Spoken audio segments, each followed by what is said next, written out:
Good morning, everybody. Welcome to the OK Grognard Show. It is Friday, October 30th, 2020, 10 a.m. Central, or just after, in beautiful Lake Geneva, Wisconsin.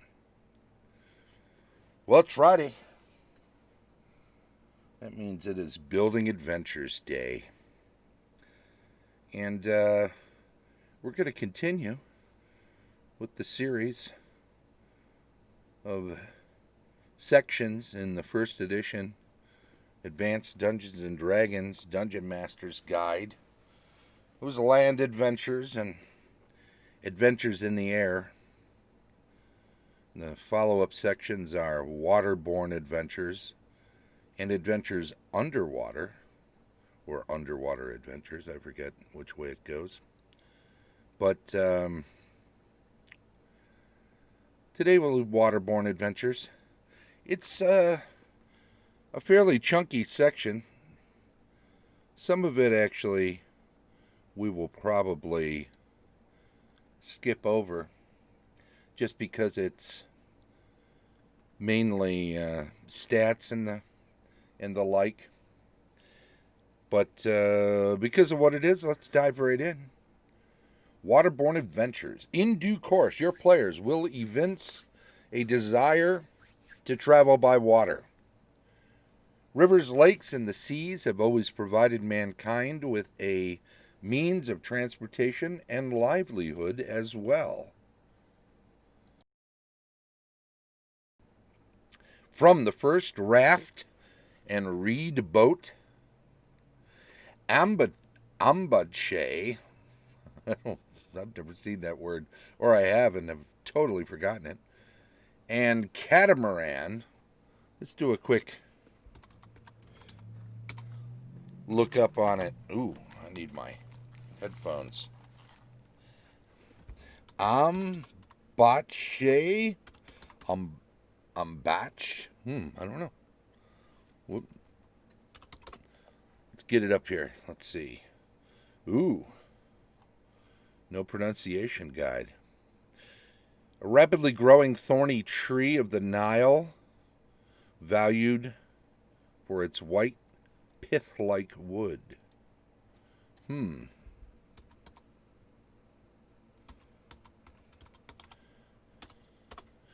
Pronounce. No, I don't mean any of those. Ambache.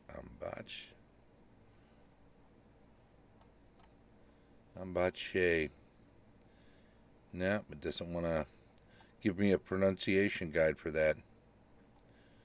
Oh, well, okay. Morning, Bob. How's it going? We'll continue. The waters have beckoned men to come and explore. Catamaran, by the way, was the other in that pair they mentioned at the end. This form of adventure certainly awaits the participants of an AD&D campaign with a vengeance. Encounters are dealt with in Appendix C. We've gone over that in a previous show.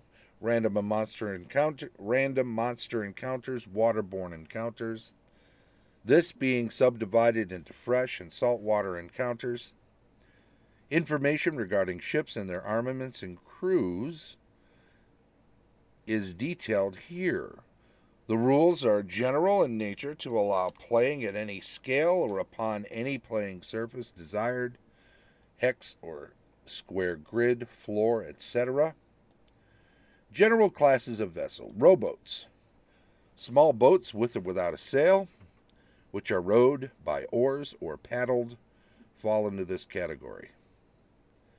A ship's longboats, dugout canoes, skiffs, and punts are likewise considered rowboats. A normal crew for a rowboat can be from 1 to 10 or more, depending on its size. Rowboats do not come equipped with armament and don't function well in breezes above 19 miles per hour. Barges and rafts. These are long, somewhat rectangular craft designed primarily for river transport. A few larger, sturdier types are used for lake and coastal duties. Barges generally have a shallow draft, as do rafts, the former having a bow and side freeboard, with the latter having neither. The Egyptian queen Hatshepsut's obelisk barge is a prime example of a working barge. Crafts constructed of faggots bound together or made of stretched hides such as the umiak are considered barges in most cases. The same is true of sampans and jangadas. Normal crew for a barge varies between 20 and 100 or more men, depending on the size of the ship and its purpose. If the barge is a working vessel, such as Queen Hatshepsut's,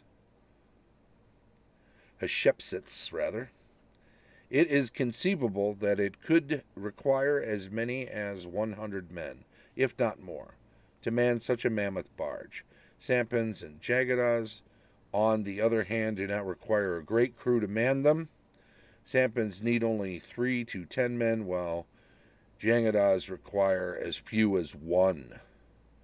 Barges and rafts don't usually come with armament, but can be so equipped if desired. These types of vessels do not function well in winds above moderate breezes. Galleys. These are long, slim, oared ships. Some of the earlier types of galleys are the Greek and Roman biremes, triremes, and quadriremes.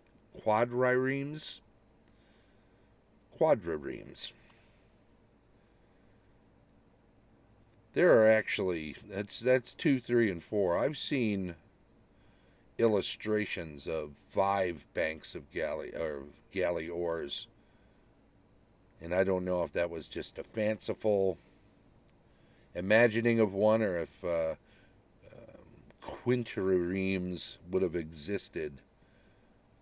Seems pretty fantastical.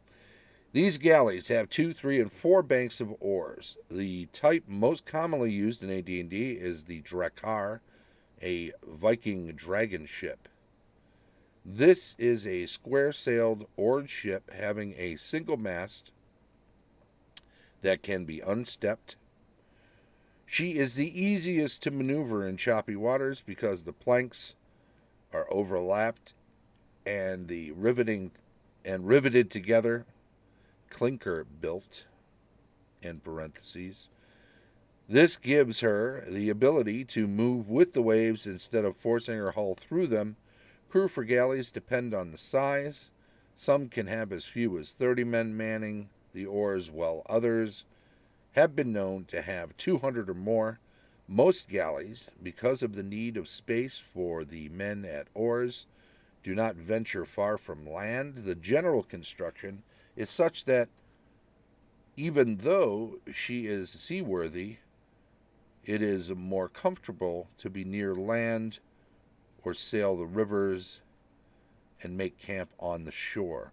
Armament on galleys range from a ram, ballistae to ballistae. Some of the larger ones may even sport a catapult.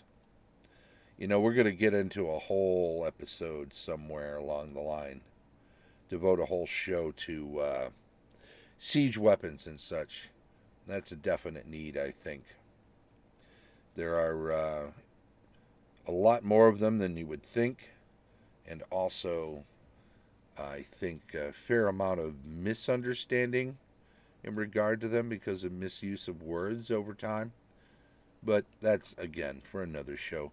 Merchant ships. This type of ship is most commonly a small, wide-hulled vessel having a single mast and a lateen sail. She is not only favored by merchants, but pirates as well. She can be moved by sweeps at rowboat speed.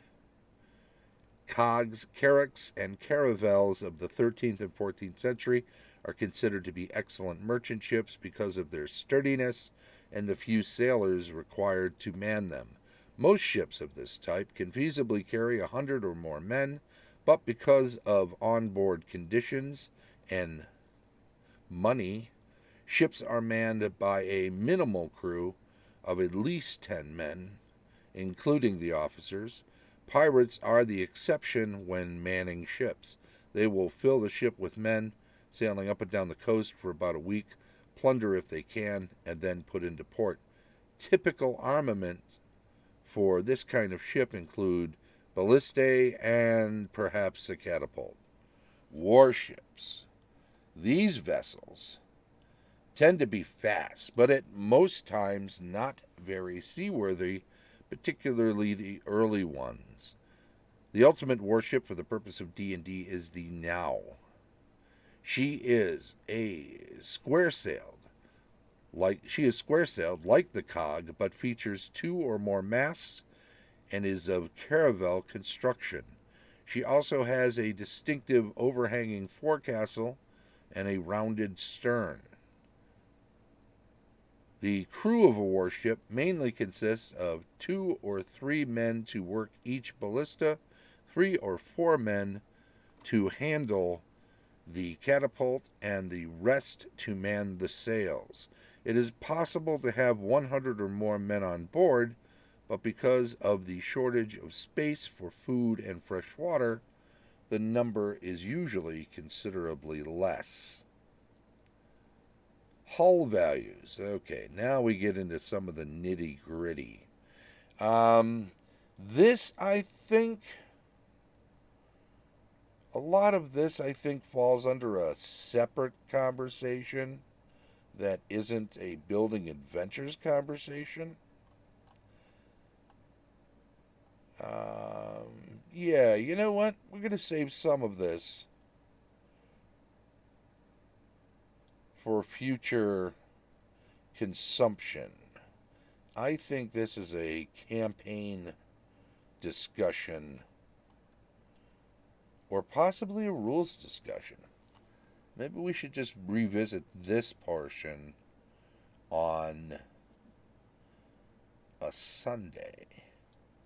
Yeah, absolutely. We do most combat discussions or combat rules discussions on Sundays when we look at the rules retrospective. I think we save this for a Sunday. It talks about all the stats of ships. It talks about how they can be damaged and what sort of damage they can sustain and repair periods and that sort of thing. Ship burning time of uncontrolled fires, ramming, grappling, and boarding. You can build adventures around that, but these are really mechanics. These are really rules for human and human light onboard combat. General naval terminology. That'll be useful for adventures. Ship's capture. Let's look at this real quick. We'll include this in today for sure. Ship's capture. The capturing of a ship occurs when all of the crew aboard one ship have died, surrendered, or are rendered helpless and unable to fight, trapped in the hold, for example. To determine if surrender will take place, compare the crews of both sides. If one side is greater by 3 to 1, surrender is inevitable by the side that is outnumbered. The captain of the losing side may refuse to surrender and order his men to continue fighting. A roll of 1 on a d6 indicates that his men will obey. Surrender does not apply to player characters. They decide whether or not they want to surrender. So capturing of ships, that's an interesting thing. It's certainly if player characters and in my own campaigns I avoid evil campaigns and the like. So in this sort of situation for the PCs to capture a ship, it would probably be of either a rival nation state or perhaps they have become pirate hunters and they are cleaning up the seas and the shipping lanes and the trade lanes for some civilization or other. These are good adventuring tropes for sure. Swimming. Yeah, that next section on swimming could be pretty useful in game, but again, that's another thing I think we should save for a rules retrospective, and we can include that on this Sunday, but we'll see. Um, that may need its own. I really think I want to do a show at some point in the rules retrospective on some of the simpler things: running, swimming, climbing, um, flying is a whole nother thing. We got into that last time anyway, last week. But that kind of deserves a whole show of its own too. But just those basics, um, and covering distances, and in regard to terrain, I think a Sunday show, a rules retrospective show on those things all together, um, in the most detailed way possible, as it comes down to Advanced Dungeons and Dragons First Edition, bearing in mind, of course, that glossing over those things for the sake of pace and game enjoyment certainly is possible, and certainly no one's going to say that um, if you skip over the details of a lot of terrain and chasing and running and swimming, and just say, okay, so you swim across the river, your group swims across the river, you know you take off your armors and stuff, you build a little raft or something to drag along while you're swimming, so you can keep that stuff up and relatively dry. You get to the other side, you dry that stuff off and make sure it's all clean and not going to rust. You put it back on, and other things of that nature for other classes, that primarily being fighter concerns. Um, but these are also things to think about when running adventures that are waterborne adventures. When it comes to armor, um, most most people on board ships would not even consider. Never really done anything with ships in D&D.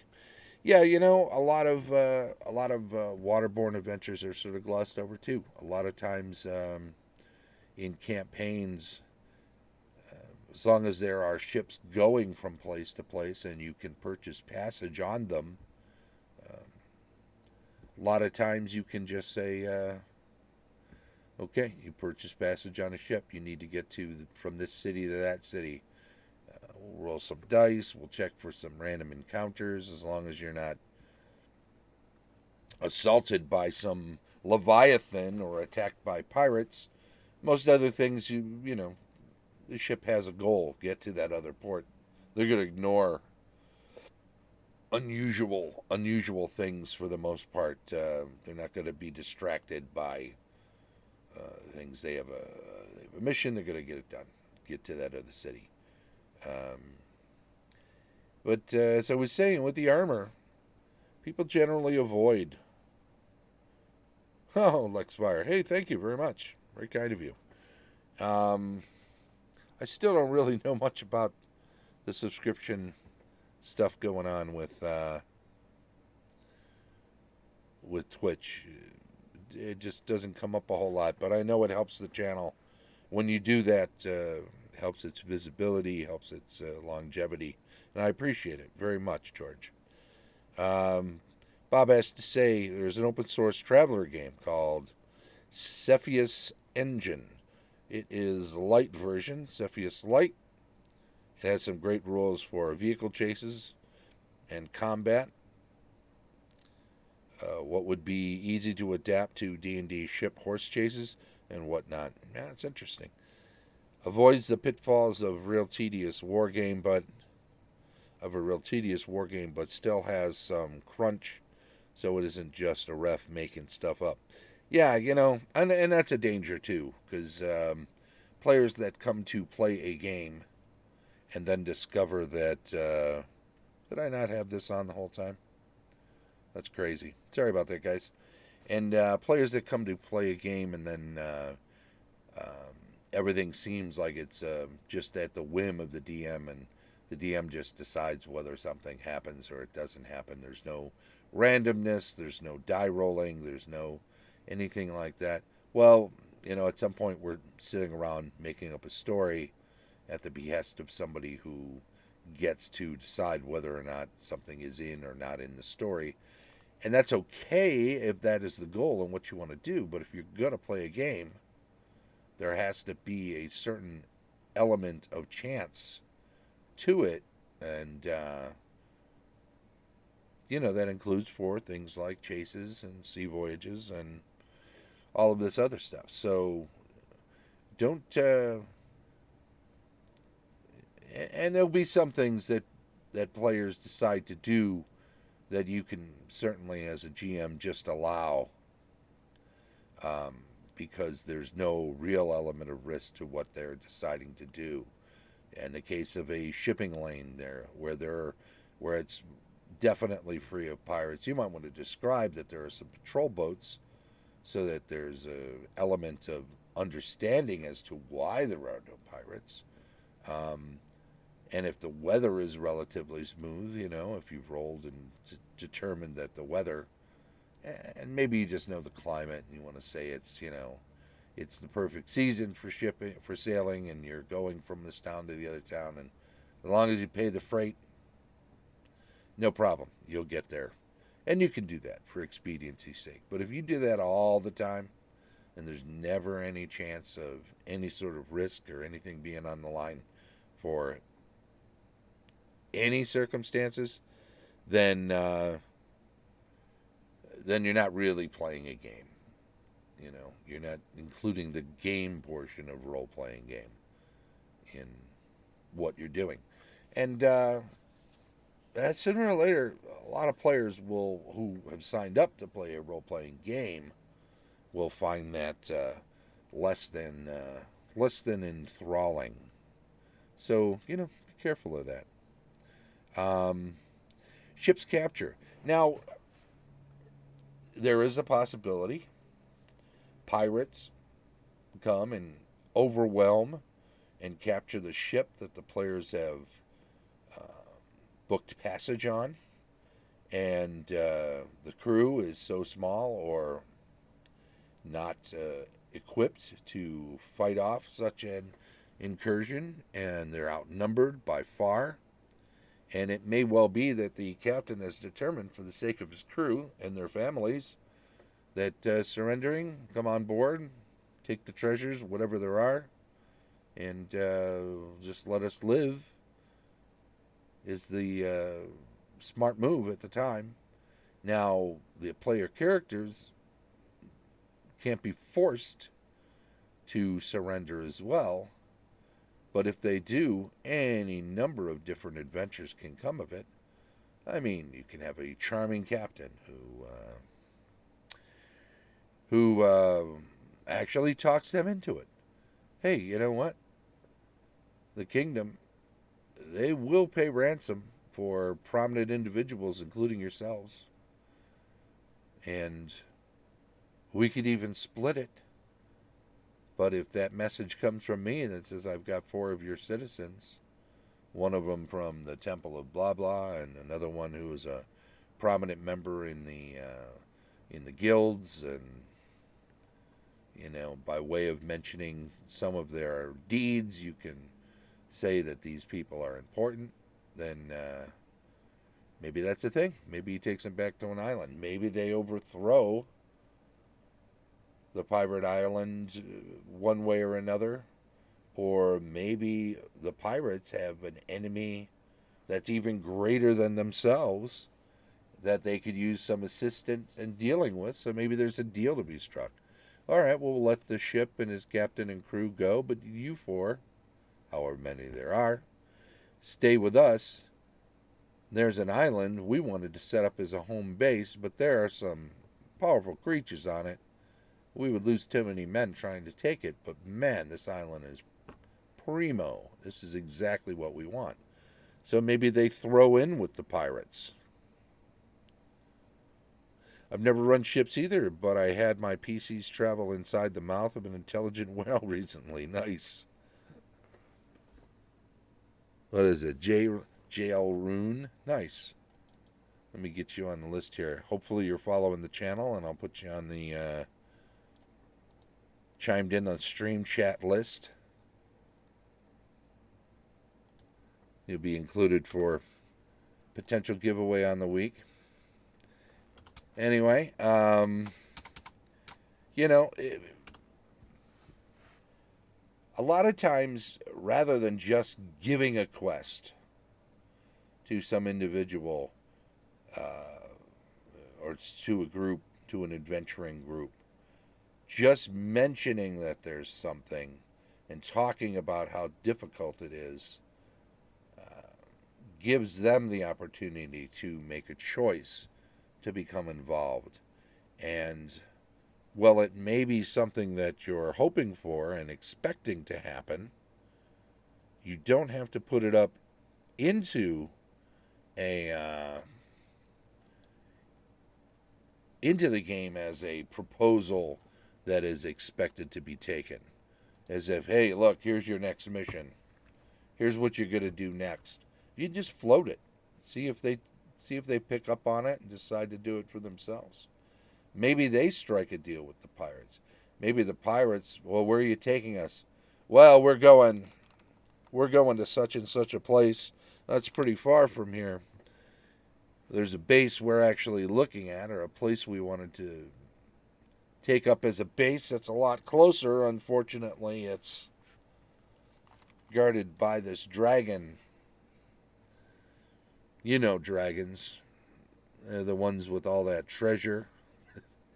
And just floating that out there becomes an irresistible hook, potentially.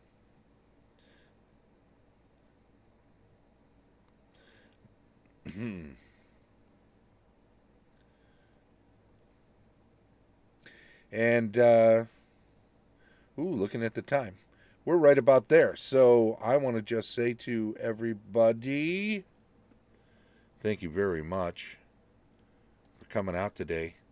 As I said, a lot of the mechanics and such that have to do with shipping, ships and ship sailing and ship combat and all of that stuff, we're going to deal with that on a Sunday rules retrospective, and maybe this Sunday, in fact, and we'll see what we can cook up for that. But I think there's plenty enough to fill a whole show just on its own, so that should do it.